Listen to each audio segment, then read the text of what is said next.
ഇന്ന് സ്റ്റിച്ച് ചെയ്യാൻ പോകുന്ന ഡബിൾ എക്സൽ സൈസിലുള്ളൊരു ഫീഡിങ് കുർത്തിയാട്ടോ. അപ്പോൾ ആദ്യം കുർത്തിയുടെ കട്ടിങ് എങ്ങനെയാണെന്ന് നോക്കാം. സ്റ്റിച്ചിങ് വീഡിയോ അടുത്ത പാർട്ടായിട്ട് അപ്ലോഡ് ചെയ്യുന്നതായിരിക്കും കേട്ടോ.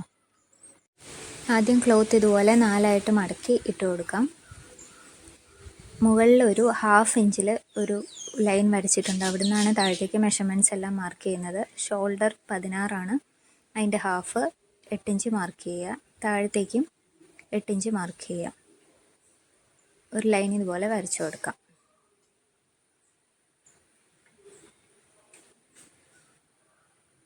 ഇനി താഴത്തേക്ക് 8 ഇഞ്ച് മാർക്ക് ചെയ്ത ആ പോയിന്റിൽ നിന്ന് ചെസ്റ്റ് ലൈൻ വരച്ചു കൊടുക്കാം. മുകളിൽ നിന്ന് 8 ഇഞ്ച് മാർക്ക് ചെയ്തല്ലോ, അതിൻ്റെ 1/2 ഒരു 4 ഇഞ്ച് മാർക്ക് ചെയ്യണം. ആം ഹോൾ കർവ് ചെയ്ത് വരയ്ക്കാൻ വേണ്ടിയിട്ടാണ്. ഇനി ചെസ്റ്റ് മെഷർമെൻറ്റ് മാർക്ക് ചെയ്യാം. 44 ആണ് ചെസ്റ്റ് മെഷർമെൻറ്റ്. 44 + 2 / 4 ആ രീതിയിൽ വേണം ചെസ്റ്റ് മെഷർമെൻറ്റ് മാർക്ക് ചെയ്ത് കൊടുക്കാൻ. എത്രയാണോ മെഷർമെൻറ്റ് അതിൻ്റെ കൂടെ 2 ആഡ് ചെയ്യുക, 4 കൊണ്ട് ഡിവൈഡ് ചെയ്യുക. ഞാനിവിടെ 11.5 മാർക്ക് ചെയ്ത് കൊടുക്കുന്നുണ്ട്. അതിനുശേഷം വേസ്റ്റ് മെഷർമെൻ്റ് ആണ്. വേസ്റ്റ് ലെങ്ത് ഷോൾഡറിൽ നിന്ന് 15 ഇഞ്ച് താഴത്തേക്ക് മാർക്ക് ചെയ്യുന്നുണ്ട്. ആ പോയിന്റിൽ വേസ്റ്റ് ലൈൻ വരച്ചു കൊടുക്കുക. വേസ്റ്റ് മെഷർമെൻറ്റ് 42 ആണ് കൊടുക്കുന്നത്. 42 + 2 / 4 11 ഇഞ്ച് വേസ്റ്റ് മെഷർമെൻറ്റ് മാർക്ക് ചെയ്യുന്നുണ്ട്.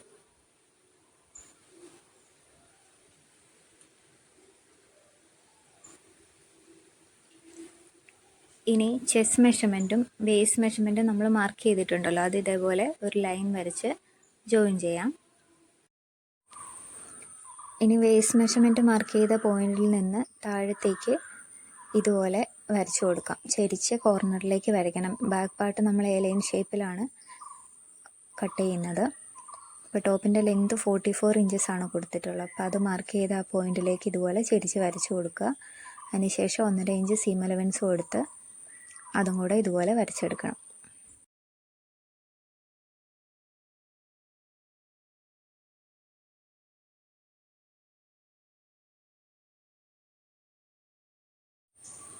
ചെസ്റ്റിൻ്റെ പോർഷനിലും 1.5 ഇഞ്ച് സീം അലവൻസ് കൊടുത്ത് അതും ഇതുപോലെ ഒരു ലൈൻ വരച്ച് കൊടുക്കുന്നുണ്ട്. ഇനി ആം ഹോൾ കർവ് ചെയ്ത് വരയ്ക്കാൻ പോവാണ്. നമ്മൾ 4 ഇഞ്ച് മാർക്ക് ചെയ്ത ഒരു പോയിൻ്റ് ഉണ്ടല്ലോ, അതും ചെസ്റ്റ് മെഷർമെൻറ്റ് മാർക്ക് ചെയ്ത പോയിൻറ്റും കൂടെ ഇതുപോലെ ആം ഹോൾ കർവ് ചെയ്തൊന്ന് വരച്ചു കൊടുക്കുന്നുണ്ട്. ബാക്ക് പാർട്ടിൻ്റെ കട്ടിങ് ഇത്രയേ ഉള്ളൂ. ഇനി നമുക്ക് കട്ട് ചെയ്തെടുക്കാം. ഇപ്പോൾ ബാക്ക് പാർട്ടും അതിൻ്റെ ലൈനിങ്ങും ഒരുപോലെ കട്ട് ചെയ്തെടുത്തിട്ടുണ്ട്. ഇനി അടുത്തത് ഫ്രണ്ട് പാർട്ടിൻ്റെ കട്ടിംഗ് ആണ്. നമ്മൾ 4ആയിട്ട് മടക്കിയിട്ടതിൽ ഒരു പോർഷൻ മാത്രമാണ് കട്ട് ചെയ്തെടുത്തത്. ബാക്കി ഇതുപോലെ വെച്ച് കഴിഞ്ഞാൽ നമുക്ക് ആം ഹോളൊക്കെ ഫ്രണ്ട് പാർട്ടിലേക്ക് ഇതുപോലെ വരച്ചെടുക്കാം. ആം ഹോളിൻ്റെ ഭാഗവും ചെസ്റ്റിൻ്റെ ഭാഗവും ഒക്കെ ഇതുപോലെ ഒന്ന് മാർക്ക് ചെയ്ത് കൊടുക്കുന്നുണ്ട്. ഫ്രണ്ട് പാർട്ടിൽ നമ്മളൊരു യോക്ക് കൊടുക്കുന്നുണ്ട്, താഴത്തേക്ക് ഗ്യാദേഴ്സും. അപ്പോൾ അതിന് വേണ്ടിയിട്ട് ആദ്യം നമുക്ക് യോക്ക് കട്ട് ചെയ്തെടുക്കാം. 15 ഇഞ്ച് ഇറക്കത്തിൽ യോക്കൊന്ന് മാർക്ക് ചെയ്ത് കൊടുക്കാം. സീം അലവൻസും കൂടെ ആഡ് ചെയ്യണം. ഒരു 1/2 ഇഞ്ച് അല്ലെങ്കിൽ 3/4 ഇഞ്ച്. സ്റ്റിച്ച് ചെയ്യുന്ന സമയത്ത് കൂടുതലാണെങ്കിൽ കട്ട് ചെയ്ത് മാറ്റിയാൽ മതി. യോക്കിൻ്റെ ലെങ്ത് ഇതുപോലെ മാർക്ക് ചെയ്തിട്ട് അവിടെ ഒരു സ്ട്രെയിറ്റ് ലൈൻ വരച്ചു കൊടുക്കാം.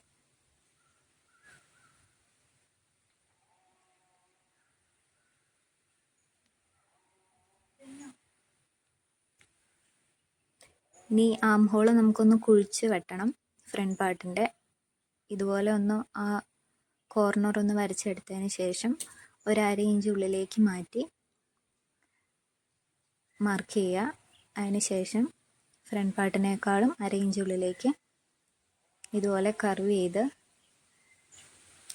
ബാക്ക് പാർട്ടിനേക്കാളും 1/2 ഇഞ്ച് ഉള്ളിലേക്ക് ഇതുപോലെ കർവ് ചെയ്ത് ഫ്രണ്ട് പാർട്ടിൻ്റെ ആം ഹോൾ വരച്ചെടുക്കാം. ഫ്രണ്ട് പാർട്ടിൻ്റെ ഷോൾഡർ ബാക്ക് പാർട്ടിനേക്കാൾ ഒരു 3/4 ഇഞ്ചും കൂടെ ആഡ് ചെയ്തിട്ട് വേണം ആം ഹോൾ വരയ്ക്കാൻ. വീഡിയോ എടുക്കുന്ന സമയത്ത് വിട്ടുപോയതാണ്. ചെസ്റ്റിൻ്റെ പോർഷനിലും ഷോൾഡറിൻ്റെ പോർഷനിലും നമ്മൾ സിബ് അറ്റാച്ച് ചെയ്യുന്നതുകൊണ്ട് ഒരു 3/4 ഇഞ്ചും കൂടെ എക്സ്ട്രാ 3/4 ഇഞ്ചും കൂടെ ആഡ് ചെയ്തിട്ട് വേണം ഇതുപോലെ കട്ട് ചെയ്തെടുക്കാൻ. താഴത്തേക്കുള്ള പോർഷൻ നമ്മൾ ലൈനായിട്ടല്ല സ്ക്വയർ പീസായിട്ട് തന്നെയാണ് കട്ട് ചെയ്തിരിക്കുന്നത്. നമുക്ക് ഗ്യാദേഴ്സ് ആഡ് ചെയ്യാനുള്ളതാണ്.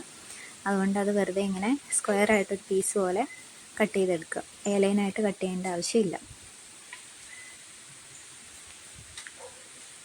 ഇനി യോക്കിനുള്ള ലൈനിങ് ഇതുപോലെ വെച്ച് കറക്റ്റായിട്ട് കട്ട് ചെയ്തെടുക്കണം.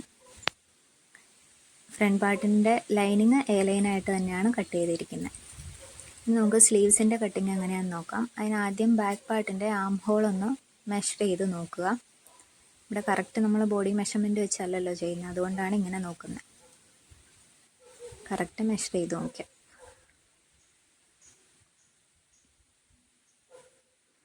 15 ഇഞ്ച് ലെങ്താണ് എനിക്കിപ്പോൾ ഇവിടെ കിട്ടുന്നത്. ഞാനൊരു പടിയും കൂടെ എക്സ്ട്രാ സ്ലീവിൽ വെച്ച് കൊടുക്കുന്നുണ്ട്.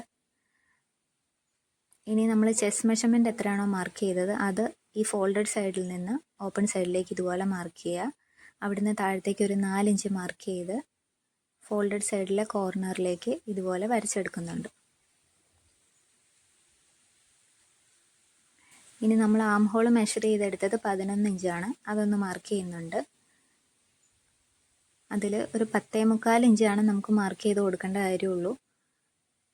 കാരണം ആം ഹോൾ കർവ് ചെയ്ത് വരയ്ക്കുമ്പം ഈ 11 ഇഞ്ച് നമുക്ക് കിട്ടിക്കോളും. അപ്പോൾ 10.25 ഇഞ്ച് ഒന്ന് മാർക്ക് ചെയ്ത് കൊടുക്കുക. എന്നിട്ട് അതിൻ്റെ നേരെ പകുതിയും കൂടെ മാർക്ക് ചെയ്യുക. ഇനി അത് കർവ് ചെയ്ത് സ്ലീവ്സിൻ്റെ ഷേപ്പ് ഇതുപോലെ വരച്ചെടുക്കാം. നമ്മൾ ആ വരച്ച ഷേപ്പിലൂടെ മെഷർ ചെയ്ത് നോക്കിയാൽ കറക്റ്റ് നമുക്ക് 11 കിട്ടുന്നുണ്ടായിരിക്കും. ആ രീതിയിൽ വേണം വരയ്ക്കാൻ.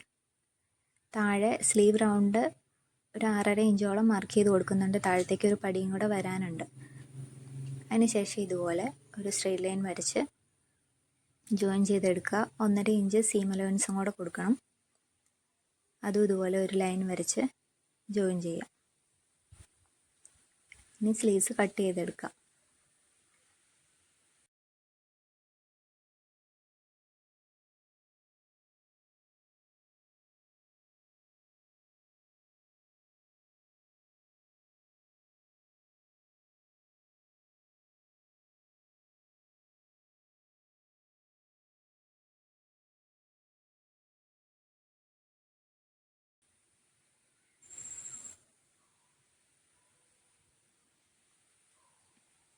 സെൻറ്റർ ഇതുപോലെ ഒന്ന് മാർക്ക് ചെയ്ത് ഒരു നോച്ച് ഇട്ട് കൊടുക്കാം. ഇനി 2 സ്ലീവ്സിൻ്റെയും നല്ല വശങ്ങൾ ചേർത്ത് വെച്ചതിന് ശേഷം ഫ്രണ്ട് ആം ഹോൾ ഒന്ന് കുഴിച്ച് വെട്ടി കൊടുക്കണം. നല്ല വശങ്ങൾ ഇതുപോലെ ചേർത്ത് വയ്ക്കുക. അതിന് ശേഷം അതിൻ്റെ ഒരു വശം ഇതുപോലെ ഒന്ന് ഉള്ളിലേക്ക് മാർക്ക് ചെയ്ത് കുഴിച്ച് വെട്ടിക്കൊടുക്കാം. ഇത് സ്ലീവ്സിൻ്റെ ഫ്രണ്ട് പാർട്ടിൽ വരേണ്ട ഭാഗമാണ്. ഇതുപോലെ കട്ട് ചെയ്ത് കൊടുക്കാം.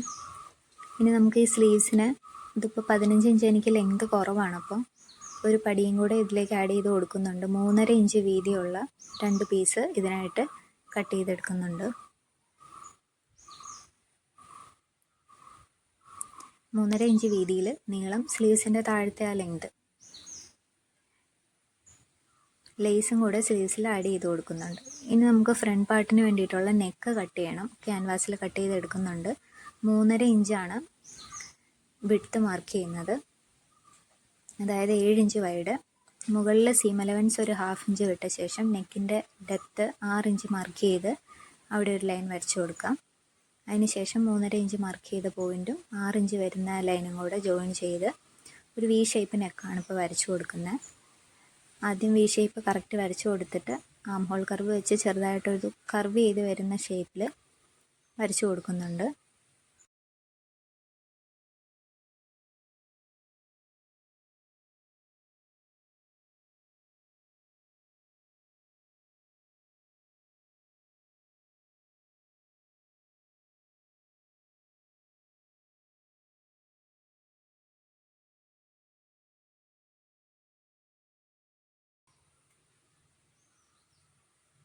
ഇപ്പോൾ വരച്ച ഷേപ്പിൻ്റെ അവിടെ നിന്ന് ഒരു 1 ഇഞ്ച് പുറത്തേക്ക് മാർക്ക് ചെയ്യുന്നുണ്ട്.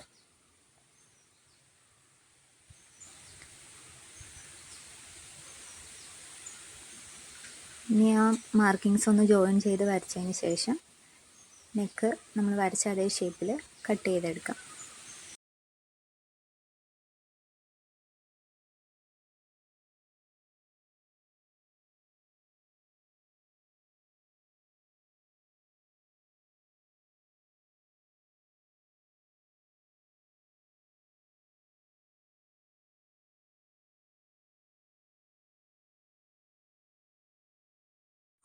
കട്ട് ചെയ്തെടുത്ത ക്യാൻവാസ് ഇതുപോലെ ഒരു തുണിയിലേക്ക് വെച്ച് അയൺ ചെയ്ത് ഒട്ടിച്ചെടുക്കാം.